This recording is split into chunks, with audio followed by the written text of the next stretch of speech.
Episode 252. Today we're talking about some standouts in last night's matchup between Toronto and Calgary. And big game for the Leafs, or the so-called St. Pats, them wearing their green jerseys yesterday on St. Patrick's Day.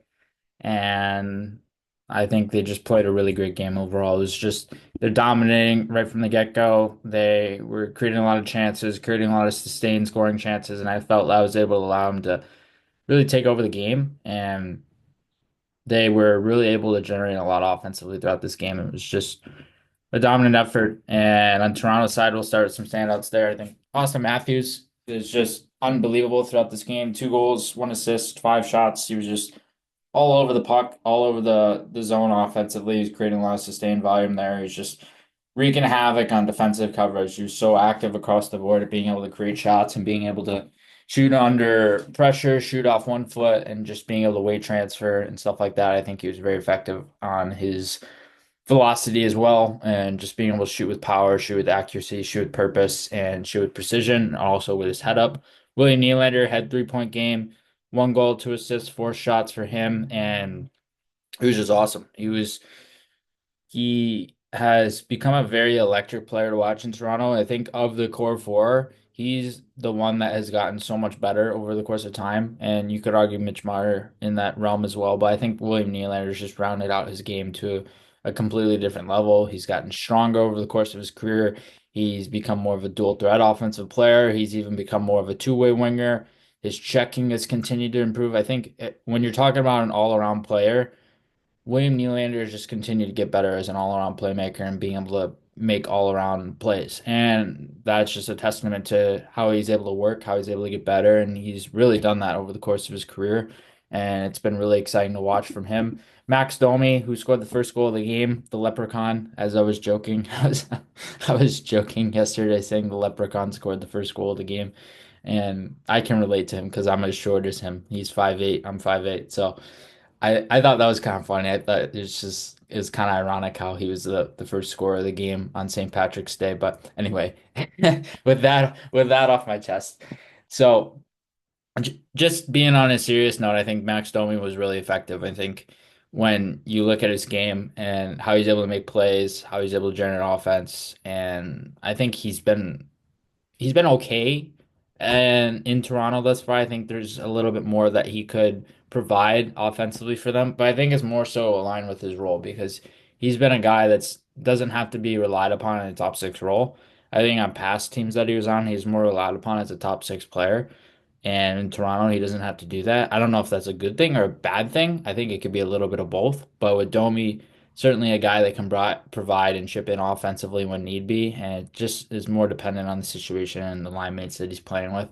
I honestly think if you can play this guy in the top six, just try and keep him there as much as you can because he's still got really underrated skill and really good puck skill as well. So he's able to generate a lot of chances that way.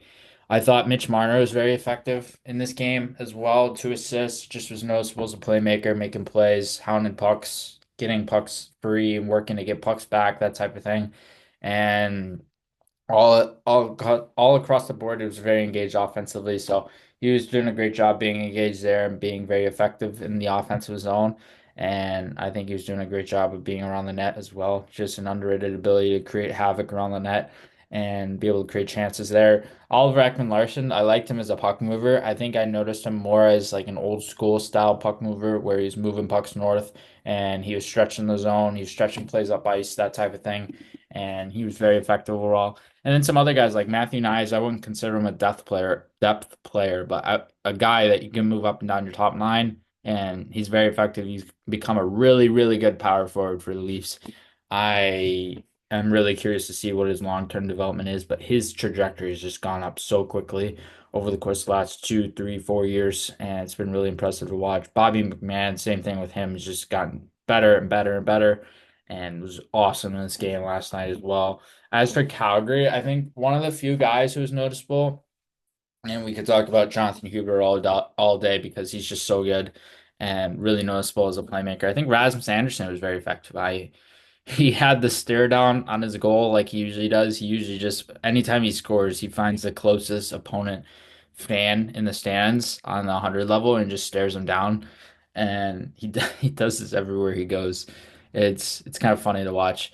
And I think with Rasmus Anderson, just a guy who he's a puck mover, a two-way D, a guy who can play a little bit of offense and chip in offensively there, and certainly can play a little bit more on the offensive and transitional side of the puck. I think he's a guy that's very noticeable in those aspects, very noticeable at being able to create space offensively too, and just a very effective overall player. And I think he's great. I liked his game. I liked the steadiness. I liked the two-way ability. I liked how he's able to create offense. I liked how engaged he was offensively and that type of thing. So he was good. Kevin Ball was good too. I've liked Kevin Ball ever since he was acquired from New Jersey. I think he has been a really good fit in Calgary. I think long term, there's certainly potential for him to be a consistent top four shutdown style defenseman. I think that upside is definitely there. He could potentially even be a top two shutdown defenseman in the future. I could certainly see that happening as well. He had a goal in this game, three shots, looked a little bit more noticeable on the offensive side of the puck. I think the underrated thing when it comes to his game is his skating, how he moves his feet. I think that's really underrated. And I think he's really underrated with how he's able to close gaps using his feet too. He's very effective when it comes to that. And I just think he plays a very sustained offensive style of game, but also really sustained defensive style of game that allows him to be able to shut plays down quickly and timely in a timely manner. So he was great throughout this game as well.